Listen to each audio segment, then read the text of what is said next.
Hey, this Judgment bringing you some core domination from one of the new DLC maps from the Apocalypse map collection. This map is called Dig. I guess I really can't call it a new map because it's just a reskin of the World at War map called Courtyard. And I tell you what, I don't remember that being one of my most favorite maps from World at War, but to be honest with you, I don't really remember what my favorite maps were from that Call of Duty. So if you really liked this map when we were playing World at War, let me know that, or if you didn't, I'm just curious where everybody stands on this map.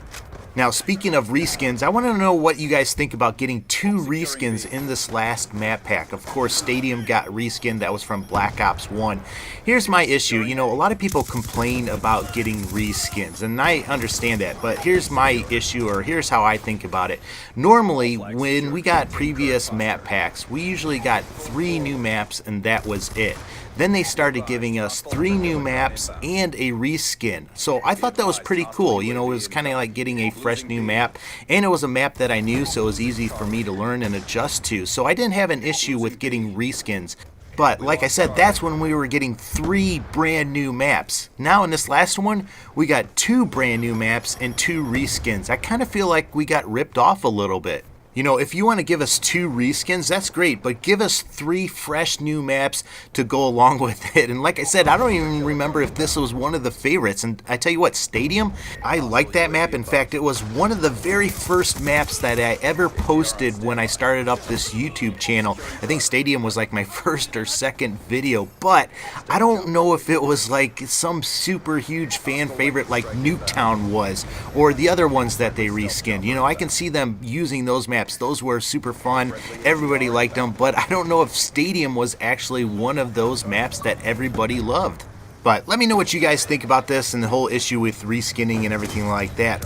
Now, I wanted to remind you that the subscriber challenge voting ends tomorrow at 11:59 p.m. Eastern. So make sure you get your vote in for that. If you don't know what I'm talking about, I'll put a link right here so that you can check it out. But these are videos you guys submitted, and you guys are actually picking the winner. So make sure you get over there and vote. I've got a great response from that video. I'm really liking this, and I think I'm going to do some more of these. I don't know, maybe once a month or something like that. But like I said, make sure you get over there and vote. Stealth B42 started off strong. I mean, everybody was voting for him with his double combat axe kill. And then all of a sudden, Big J Rich, he's coming on strong here lately. He's getting a lot of votes. So it's getting close. So make sure you get your vote in. Now, I wanted to shift gears and talk to you guys today about something that happened in my personal life, and this is probably something that happened about a month ago, and it kind of relates to a question that I get pretty often from you guys on YouTube. But before I kind of go into that, let me set this up. All right, I spend probably about an hour to 2 hours making every one of these videos that I put up. That's how long it takes me to do the commentary, you know, get the thumbnails, get it uploaded, rendered, and take care of all that sort of thing. So, you know, there's some good amount of time when you do this thing. Plus, I like to try and respond to people who take the time to actually comment on my channel. I don't respond to everybody anymore, but I really try to respond to as many people as possible. I also try and watch other people's videos just so I can see what's going on, and you know, I enjoy watching a lot of people's videos, or sometimes somebody will send me a message, hey, can you watch this video and give me some advice or something like that. So when you add all of that together, you know, some days I could be looking at about 4 hours just on YouTube, and that doesn't include the time that I have to game to actually get the gameplay. So there's some serious time that you can rack up. Plus, here lately I've been working with some other YouTubers on kind of like a special project. I really can't go into any details on that, but that was consuming a lot of time. It actually got to the point where I was coming home from work and I'd be on my smartphone talking to people, looking at YouTube, and doing all these sorts of things while I was eating dinner, while I was, you know, talking to my kids. And you could tell, you know, or my wife could tell that I really wasn't paying a whole lot of attention to my kids and to everything like that. Well, she called me on it, and she actually told me, you know, hey, I really feel like we are second to this YouTube thing and to your gaming and everything like that. And I tell you what, that really hit me, because she actually broke down when she was telling me this, and I started thinking about it and thinking about all the time that I was doing this, and I realized I was making a huge mistake with my priorities. You know, I get that question a lot from people. You know, how do you balance everything in your life? You know, do the YouTube, play gaming, have the wife and kids and everything like that from people.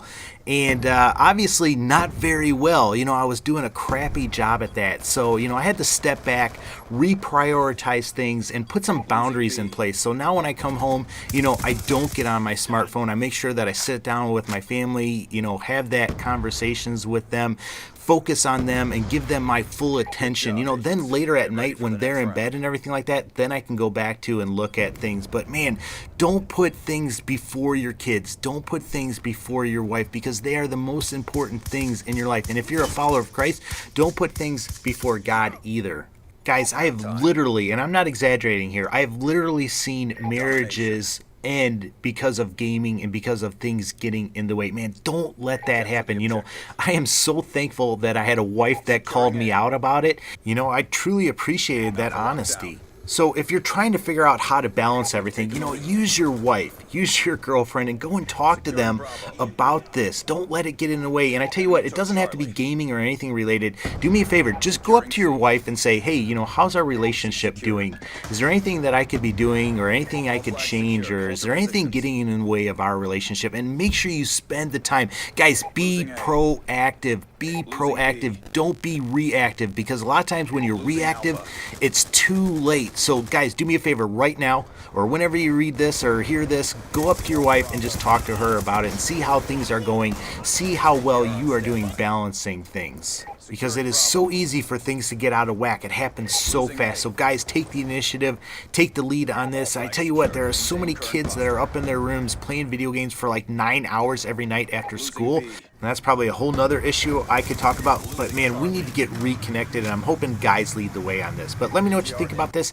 As always, take care and God bless. Friendly lightning strike inbound.